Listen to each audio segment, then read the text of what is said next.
ఈ రోజు జరిగినటువంటి సమీక్ష సమావేశంలో మా అధినేత పవన్ కళ్యాణ్ గారు జనసేన పార్టీ శ్రేణులందరికీ కూడా దిశానిర్దేశం చేశారు.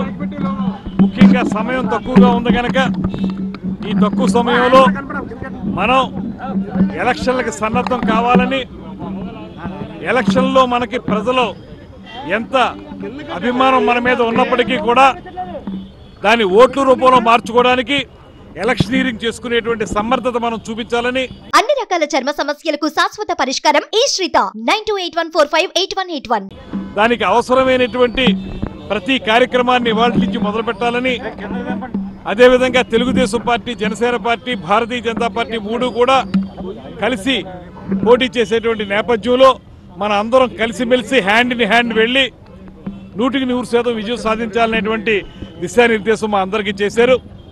దాని ప్రకారం మేము రాబోయే ఎన్నికలను ఎదుర్కోవడానికి సిద్ధంగా ఉన్నాం. అదేవిధంగా మరో పక్కన రాజమండ్రి రూరల్ సీటు విషయానికి వస్తే ఆ విషయంలో కూడా మా అధ్యక్షులు మాకు చాలా క్లారిటీ ఇచ్చారు. గతంలోనే చాలా ఎక్కువ ఓట్లు తెచ్చుకున్నటువంటి నియోజకవర్గం ఇది జనసేన పార్టీ. ఇవాళ రాజమండ్రి రూరల్ నుంచి జనసేన పార్టీ పోటీ చేస్తుంది, దానికి కందుల దుర్గేష్ అభ్యర్థిగా ఉంటాడనేటువంటి మాటను ఆయన మాకు తెలియజెప్పడం జరిగింది.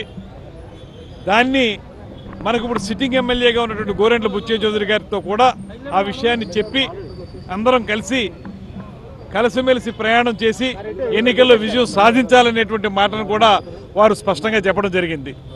దీని ప్రకారం ఇవాళ రాజమండ్రి రూరల్లో జనసేన పార్టీ పోటీ చేస్తుందనేటువంటి స్పష్టతని ఆయన మాకు ఇవ్వడం జరిగింది.